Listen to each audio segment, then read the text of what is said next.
What am I doing sitting on the floor? Well, we're going to talk about tying up your treadles. I'm going to discuss a jack loom, how you tie up your jack loom, and also how you tie up a countermarche loom. Now, this countermarche loom that I'm going to be tying up the treadles on happens to be a louette.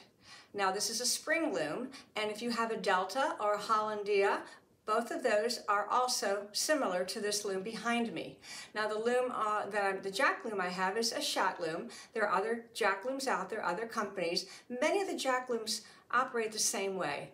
Other countermarche looms are a little different than the one I have behind me. So if you happen to own a Glamacra or a Troika or a brand like that, the way you tie up that loom, the treadles, is really different than what I'm going to share with you today. So hopefully the information I'm going to share is helpful to you. So let's take a look first at a jack loom. Okay, we're going to look at the jack loom, and we're looking at underneath right now. As you can tell, what I'd like you to do is focus on the two treadles in the middle that are not tied up. Now, right above the treadles are lambs. This happens to be a 4-shaft loom, but we're just going to talk about 2 of the shafts right now. And we're just going to tie up them very simply to show you what might happen with the individually. Right now, on the jack loom, the shafts rise when we connect things. So right now, if I would take this cord is connected to shaft number 1, and it makes it go up and down. So right now, if I would take this treadle and attach it to that one, it's going to just press this down, but as it's pressing that down, the shaft is going up. I'm going to end up attaching the other one, and then I'm going to show you the shaft so you can see them in operation. So right now, if I would take number 2, this one here, and I attach it to the other treadle there, and I press that one, just number 2 is going up and down. Now let me show you the whole loom, and you can see the shafts that are rising. So let me just kind of move this up here, and I'm going to zoom out a little bit so we can see the whole loom. There we go. And we can see the top.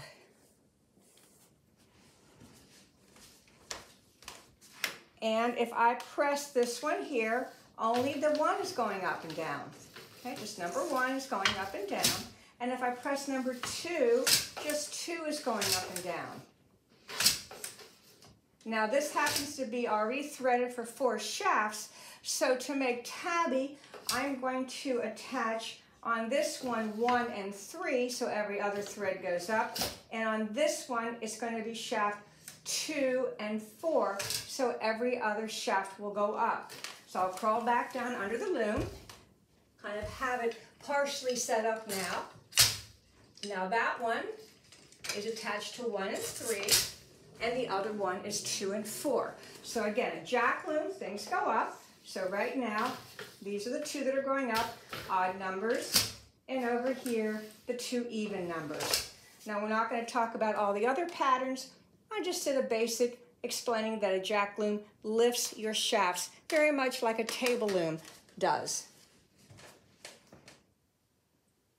All right, here we have my countermarche loom. It's a spring loom by Louette, and like I said earlier, this loom is not like a Glamacra or a Troika. It's a similar operation, but different in its tie-up. Now, if you look here, the other loom, the jack loom, only had 1 lamb that was attached to the shaft above. This one happens to have 2. And what am I talking about? That's this here, and then we have the shaft. So we have 2 of these. Why do we have 2? Well, what's going to happen with this loom is one shaft's going to go up and the other one goes down. Now, how do we know what's going on? What I have right now, we have cords. Now, as you can see, this is a long cord, and this long cord is attached to the top lamb. And on this one, there's a short cord. Yes, I have cords all over the place. And if you have a countermarche loom, you know that attaching those and taking them off Takes a lot of time, so I'm sorry for all the cords. So we have a short one here. So what's going to happen basically if I press on one of these, the one shaft is literally going up, and then the same shaft is tied on the same one, it's going to go down. Now what I'm going to do is zoom out so you can actually see the operation, and I also have a cord that's threaded through each one. So we'll take a look at that. Just need to readjust the camera. All right, let's see if this is going to work. I have a green thread here and a yellow thread here. Let's see what happens when I press the treadle. It went down. The shaft went down. That was with the long cord. I'm going to put them back together again. Now here's the yellow one. It goes up. You can see that both of these are going up. If I press this one, they both go down. Up and down. Now they're both tied onto the same treadle. I wanted you to see what happens. So when you have the long cords attached, your shaft is going to go down. When you have the short one attached, it's going to go up. Now how do we tie this up to do a regular tabby threading? Let's go back down again and take a look.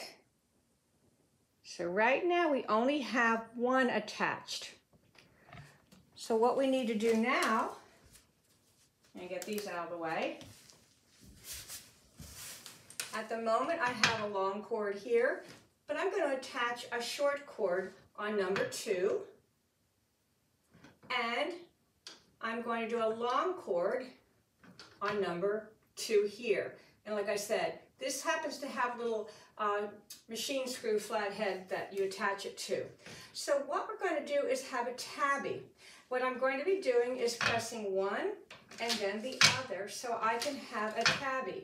You have to attach all the cords to all the shafts or you don't get what you think you're going to get. So let's take a look at what happens with the thread this time. Again, I'm going to have to move on up here. And hopefully you can see the cords that I have now. So right now, these two colors are on number 1, or on shaft 1, and the two dark colors are on shaft 2. So let's see what happens when I press. Okay, these two went down, these two went up. Well, my little cord just came undone in the back, so I'm going to reconnect that so it's going to work for us here.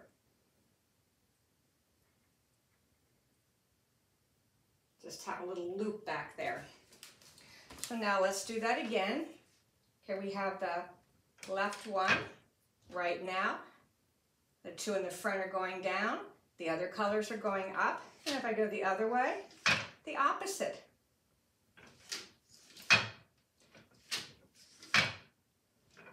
So you're going back and forth tabby. I'm only using 1 and 2 to do it. But as you can tell, I have 4 cords connected to the lambs. We'll go back down there and take a look again at the lambs. See if I can get a little closer.